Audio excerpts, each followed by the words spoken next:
Hello everyone, welcome to BioPuri. If you like the videos present on my channel, please like, comment, share and subscribe. तो आज हम start करेंगे 11th class biology का chapter 7 structural organisation इन animals और ये हमारी part first video है। जैसा हमने देखा है कि यूनिसेल्युलर ऑर्गेनिजम्स जो होते हैं उनमें एक सिंगल सेल सभी फंक्शन परफॉर्म करता है, जैसे कि डाइजेशन, रेस्पिरेशन, रिप्रोडक्शन। तो यहाँ पे एक सिंगल सेल है which is doing all the function.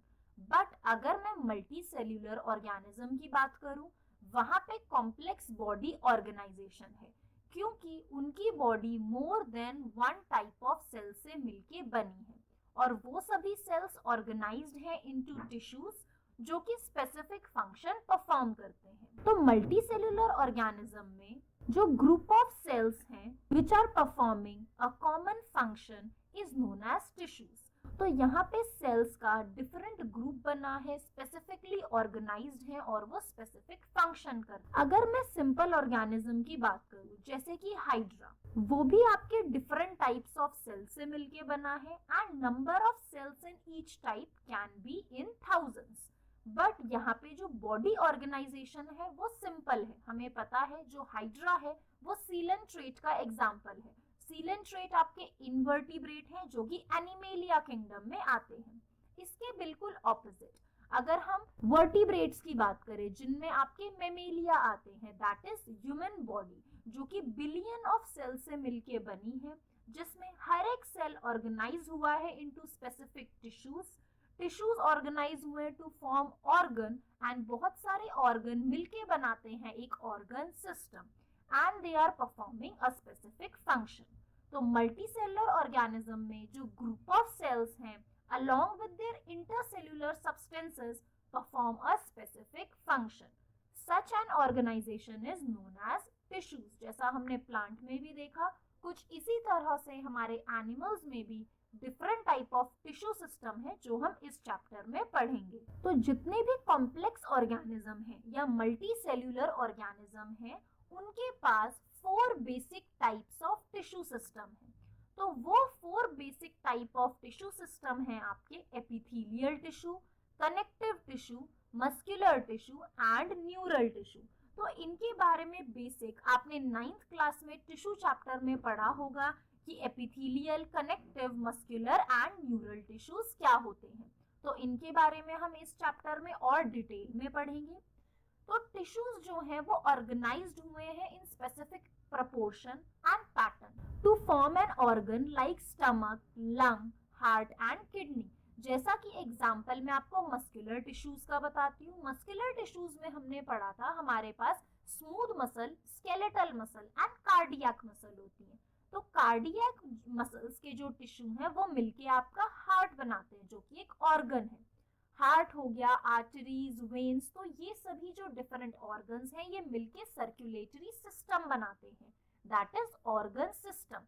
Next point यही है कि 2 और मोर ऑर्गन मींस 2 से ज्यादा ऑर्गन्स जब परफॉर्म करते हैं एक common function by their physical और केमिकल इंटरेक्शन, या फिर वो फिजिकली इंटरैक्ट कर रहे हैं या केमिकली इंटरैक्ट कर रहे हैं, वो सभी organs and they are performing together to form a organ system, जैसे कि आपका digestive system, respiratory system, muscular system। तो इन सिस्टम में जो भी ऑर्गन्स हैं वो स्पेसिफिक टिश्यूज से बने हैं और वो टिश्यूज क्या है, group of cells which have similar structure and are performing a common function। Animal tissue के जो 4 मेन टाइप्स हैं वो ये हैं और आज हम पढ़ेंगे एपिथेलियल टिश्यूज। तो जैसा हमने एनाटॉमी ऑफ फ्लावरिंग प्लांट में पढ़ा था डर्मल टिश्यूज में एपिडर्मिस के बारे में जो कि आउटर कवरिंग थी प्लांट बॉडी की, वैसे ही आपके एपिथेलियल टिश्यूज हैं। इन केस ऑफ एनिमल आपकी जो एपिथेलियल टिश्यूज हैं ये आउटर कवरिंग है एंड इट प्रोवाइड प्रोटेक्शन और a lining for some part of the body. तो ये एक आउटर प्रोटेक्टिव लेयर है एपिथेलियम, ठीक है, एपिथेलियल या एपिथेलिया। तो आपका जो भी बॉडी टिश्यू है या फिर उसका फ्री सरफेस होता है जो आउटसाइड एनवायरनमेंट को फेस करता है या फिर दूसरे बॉडी ऑर्गन्स या बॉडी फ्लूइड को फेस करता है, तो उस ऑर्गन की जो आउटर प्रोटेक्टिव कवरिंग है या आउटर लाइनिंग है, it is known as epithelium. तो cells are compactly packed with little intercellular matrix. तो इंटरसेल्यूलर मैट्रिक्स क्या है? दो सेल के बीच में जो स्पेस है दैट इज इंटरसेल्यूलर स्पेस। तो वहां जो बेस है, बैकग्राउंड कैसा है, दैट इज मैट्रिक्स। अब आपके एपिथेलियल टिश्यू ब्रॉडली डिवाइडेड है simple epithelium and compound epithelium में। तो इनकी डेफिनेशन देखते हैं। सिंपल एपिथेलियम कंपोज्ड है सिंगल लेयर ऑफ सेल से। ये सिंगल लेयर ऑफ सेल आपके सिमिलर फंक्शन परफॉर्म करते हैं as lining for body cavities, ducts and tubes. तो आपकी बॉडी में जो भी कैविटीज है, डक्ट्स एंड ट्यूब्स हैं, उनको कवर करने का काम करते हैं आपके सिंपल एपिथेलियम, जो कि किससे बने हैं? Single layer of cells. इसके बिल्कुल ऑपोजिट आपकी कंपाउंड एपिथेलियम है, जो एक प्रोटेक्टिव लाइनिंग या कवरिंग है, but it is made up of more than 2 और मोर लेयर ऑफ सेल्स। जैसे कि हमारे स्किन में, तो जो हमारी स्किन है वो एक सिंगल लेयर नहीं है, वो बहुत सारे मल्टीपल सेल लेयर से मिलकर बनी है। तो इनका डायग्राम देखते हैं और इस बार हम कंप्लीट करेंगे सिंपल एपिथेलियम के बारे में। तो सिंपल एपिथेलियम का डायग्राम ये आपकी एनसीईआरटी में भी है। यहाँ पे आप देख सकते हो सिंगल सेल लेयर्स हैं, और ये single cell layer according to their structure and function divide की गई हैं squamous epithelium, cuboidal epithelium and columnar epithelium. तो आपकी जो स्क्वैमस एपिथेलियम है वो फ्लैट सेल्स है, cuboidal epithelium cube like cells हैं, columnar column means tall rectangular shaped cells हैं। सिंपल एपिथेलियम के टाइप्स पढ़ने से पहले हम फंक्शन देखते हैं कि आपके एपिथेलियल टिश्यूज क्या फंक्शन करते हैं। सबसे पहले प्रोटेक्टिव लेयर है, ठीक है। फिर एब्जॉर्प्शन का फंक्शन, जो हम आगे देखेंगे कि कैसे ये एब्जॉर्प्शन का फंक्शन परफॉर्म करते हैं। Secretion means they are secreting enzymes या फिर हार्मोन्स। एक्सक्रीशन एक्सक्रीट आउट करना वेस्ट प्रोडक्ट्स को। Surface transport to transport the material and sensory function. तो ये आपके कुछ कॉमन फंक्शन है एपिथेलियल टिश्यूज के। 3 मेन शेप्स हैं of cells at the surface, जो अभी मैंने आपको बताया भी, squamous, cuboidal and columnar. Squamous cells कैसे हैं? Thin and flat. Cuboidal cells small cubes हैं आपके। कॉलमनार टाइनी कॉलम्स या रेक्टेंगुलर शेप्ड सेल्स हैं। अब ये स्लाइड आपके लिए मोस्ट इम्पॉर्टेंट है, बिकॉज ये आपको बता रही है कि सिंपल एपिथेलियम को फर्दर स्ट्रक्चर मॉडिफिकेशन के बेसिस में कितने पार्ट्स में डिवाइड किया गया है। तो आपके जो 3 टाइप्स हैं वो हैं squamous epithelium, cuboidal epithelium and columnar epithelium. तो फर्स्ट देखते हैं स्क्वैमस एपिथेलियम। ये कैसे सेल्स हैं? सिंगल लेयर ऑफ सेल्स, और ये फ्लैट सेल्स हैं, क्योंकि हम किसके बारे में पढ़ रहे हैं? Simple epithelium. तो सिंपल एपिथेलियम में जो भी सेल्स होंगे वो सिंगल लेयर्ड होंगे। तो यहाँ पे स्क्वैमस एपिथेलियम आपके single thin layered of flattened cells हैं।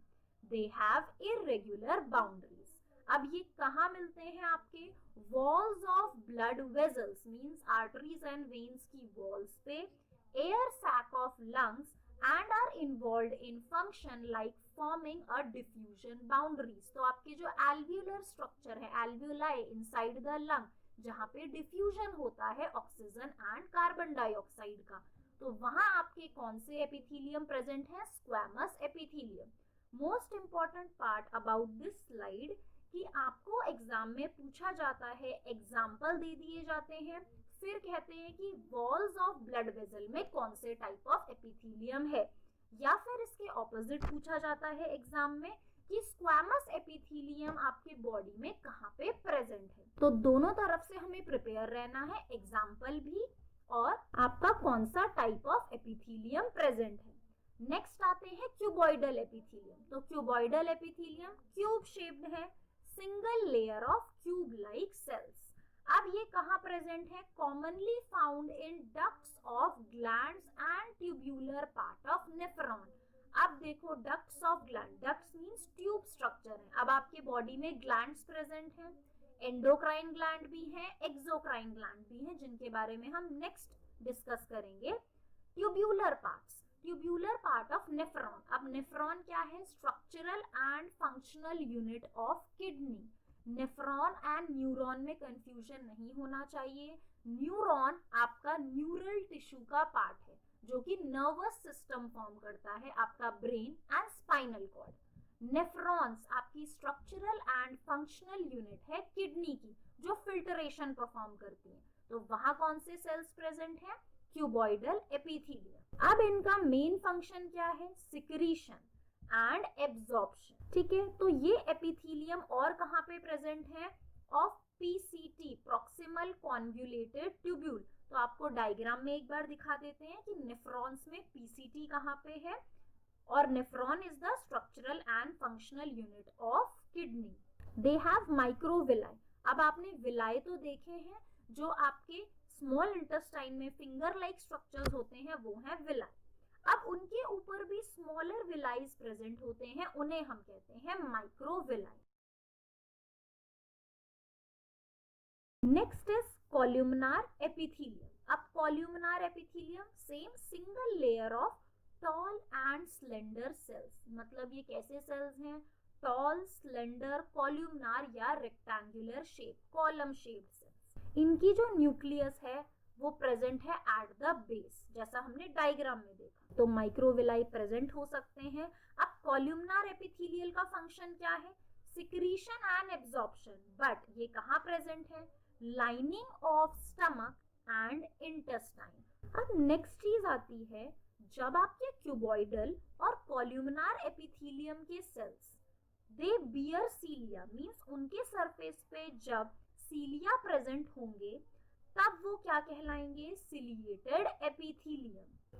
एंड सिलिया क्या फंक्शन करता है? जैसे हमने स्मॉल इंटेस्टाइन में देखा है, वो आपका intestinal area, surface area for absorption increase करता है, मूवमेंट प्रोवाइड करता है। तो ये आपका जो सिलिएटेड एपिथेलियम होते हैं, ये मूव करते हैं पार्टिकल्स को, म्यूकस को in the specific direction. Mucus जो आपकी रेस्पिरेटरी ट्रैक में है, they are mainly present in the inner surface of hollow organ। तो मोस्ट इंपॉर्टेंट चीज याद रखेंगे कि ciliated columnar and cuboidal epithelium hollow organs में प्रेजेंट होते हैं, जहां पे मूवमेंट चाहिए हमें मटेरियल का, जैसे कि ब्रोंकियोल्स, फेलोपियन ट्यूब या फिर ओविडक्ट। तो ये हमने अभी डिस्कस किया। स्क्वैमस एपिथेलियम आपके ब्लड वेसल लाइनिंग में है, एयर सैक में है। Cuboidal epithelium ducts of kidney और ग्लैंड में, नेफ्रॉन में देखिए, सिक्रीशन और एब्जॉर्प्शन आपका फंक्शन कर रहे हैं। कॉल्यूमनार एपिथेलियम देखो, कॉलम शेप्ड सेल्स हैं, बेस पे इनके न्यूक्लियाई प्रेजेंट है। अब अगर आपके क्यूबॉइडल और कॉल्यूमनार पे सीलिया प्रेजेंट हो, तब हम उन्हें क्या कहेंगे? सिलिएटेड कॉल्यूमनार एपिथेलियम या सिलिएटेड क्यूबॉइडल एपिथेलियम। और ये कहाँ प्रेजेंट होते हैं? आपके हॉलो ऑर्गन्स में। तो यहाँ पे भी आप क्लियरली डायग्राम में देख सकते हो क्यूबॉइडल, कॉल्यूमनार एपिथेलियम, और ये कैसा है? Ciliated columnar epithelium. And this is squamous epithelium. Stratified squamous epithelium, जब आपके पास multiple layer of squamous epithelium हो, तो उसे हम कहते हैं स्ट्रैटिफाइड स्क्वैमस एपिथेलियम। अब जो नेक्स्ट मॉडिफिकेशन है, दैट इज आपकी जो कॉल्यूमनार एंड क्यूबॉइडल सेल्स हैं, उनमें से कुछ स्पेशलाइज्ड हो जाते हैं सिक्रीशन के लिए, और ऐसे सेल्स को हम क्या कहते हैं? Glandular epithelium. ग्लैंडुलर एपिथेलियम आपके मोस्टली टू टाइप्स के हैं, यूनिसेल्युलर एंड मल्टीसेल्युलर। तो आपके जो ग्लैंडुलर एपिथेलियम है वो यूनिसेल्युलर भी हो सकते हैं, मतलब सिंगल सेल है जो सिक्रीशन कर रहा है। Multicellular means bunch of cells है जो स्पेसिफिक सिक्रीशंस कर रहे हैं। तो इनके डायग्राम देखते हैं। तो एक ये डायग्राम है जो आपकी बुक में भी गिवन है, glandular epithelium, unicellular and multicellular. Unicellular में आप ये देख सकते हो, ये एक एक लार्ज सेल्स हैं जो सिक्रीट कर रहे हैं, जैसे कि आपके गॉबलेट सेल्स जो एलिमेंट्री कैनाल में प्रेजेंट है।